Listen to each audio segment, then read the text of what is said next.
ಈ ಹಿಂದೆ ಮಹರ್ಷಿ, ಮುನ್ನಾ ಸೇರಿದಂತೆ ಹಲವು ಸಿನಿಮಾಗಳನ್ನು ನಿರ್ದೇಶಿಸಿದ್ದ ವಂಶಿ ಇದೀಗ ಸಲ್ಮಾನ್ ಖಾನ್ಗಾಗಿ ಸಿನಿಮಾ ಮಾಡ್ತಿದ್ದಾರೆ. ಇತ್ತೀಚೆಗೆ ಸಲ್ಮಾನ್ ಖಾನ್ ಸಹ ದಕ್ಷಿಣದ ನಿರ್ದೇಶಕರುಗಳೊಟ್ಟಿಗೆ ಹೆಚ್ಚು ಕೆಲಸ ಮಾಡ್ತಿದ್ರು. ಈ ಹಿಂದೆ ಮುರುಗದಾಸ್ ಜೊತೆಗೆ ಸಿಕಂದರ್ ಮಾಡಿದ್ರು, ಅದು ಫ್ಲಾಪ್ ಆಯಿತು. ಈಗ ವಂಶಿ ಪೈಡಪಲ್ಲಿ ಜೊತೆ ಕೆಲಸ ಮಾಡ್ತಿದ್ದಾರೆ. ಇದಾದ ಬಳಿಕ ಸಮಂತಾರ ಹಾಲಿ ಪತಿಯ ನಿರ್ದೇಶನದಲ್ಲಿ ನಟಿಸೋಕೆ ಸಜ್ಜಾಗ್ತಿದ್ದಾರೆ. Bollywood super star Salman Khan ಸದ್ಯ ತೆಲುಗಿನ ನಿರ್ಮಾಪಕ ದಿಲ್ ರಾಜು ನಿರ್ಮಿಸಿ ವಂಶಿ ಪೈಡಪಲ್ಲಿ ನಿರ್ದೇಶನ ಮಾಡ್ತಾ ಇರುವ ಹೊಸ ಸಿನಿಮಾದಲ್ಲಿ ನಟಿಸ್ತಾ ಇದ್ದಾರೆ.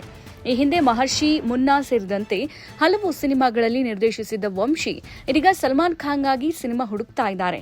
ಇತ್ತೀಚೆಗೆ ಸಲ್ಮಾನ್ ಖಾನ್ ಸಹ ದಕ್ಷಿಣದ ನಿರ್ದೇಶಕರುಗಳೊಟ್ಟಿಗೆ ಹೆಚ್ಚು ಕೆಲಸ ಮಾಡ್ತಿದ್ದಾರೆ. ಈ ಹಿಂದೆ ಮುರುಗದಾಸ್ ಜೊತೆಗೆ ಸಿಕಂದರ್ ಮಾಡಿದ್ರು, ಅದು ಫ್ಲಾಪ್ ಆಯಿತು.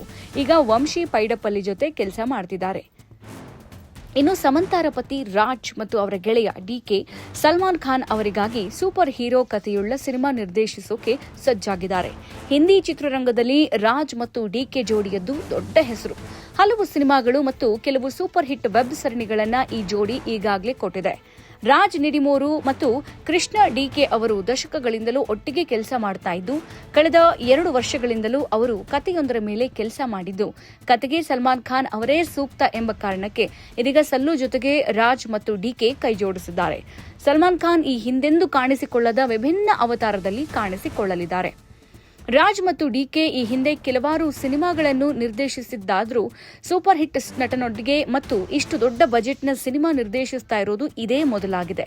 ಇದು ಕೇವಲ ಸಾಹಸ ಪ್ರಧಾನ ಚಿತ್ರವಲ್ಲದೆ ರಾಜ್ ಮತ್ತು ಡಿಕೆಯವರ ವಿಶಿಷ್ಟ ಶೈಲಿಯ ಹಾಸ್ಯ ಮತ್ತು ವಿನೂತನ ಕಥಾವಸ್ತುವನ್ನು ಹೊಂದಿರಲಿದೆ. ಈ ಸಿನಿಮಾದ ಪ್ರಾಥಮಿಕ ಕೆಲಸಗಳು ಈಗಾಗಲೇ ಆರಂಭವಾಗಿದ್ದು, ಅಕ್ಟೋಬರ್ 2026ರಿಂದ ಅಧಿಕೃತವಾಗಿ ಚಿತ್ರೀಕರಣ ಶುರುವಾಗಲಿದೆ ಅಂತ ಮೂಲಗಳು ತಿಳಿಸಿವೆ. 2003ರಿಂದಲೂ ಸಿನಿಮಾ ನಿರ್ದೇಶನದಲ್ಲಿ ತೊಡಗಿಸಿಕೊಂಡಿರುವ ರಾಜ್ ಮತ್ತು DK 99 go gone Goa, Shor in the city, a gentleman ಇನ್ನು ಕೆಲವು ಸಿನಿಮಾಗಳನ್ನು ನಿರ್ದೇಶಿಸಿದ್ದಾರೆ. ಬಹಳ ಜನಪ್ರಿಯವಾಗಿರುವ the family man, Farzi, guns and Gulaabs, Citadel, honey bunny web ಸರಣಿಗಳನ್ನು ಸಹ ಇವರೇ ನಿರ್ದೇಶಿಸಿದ್ದಾರೆ.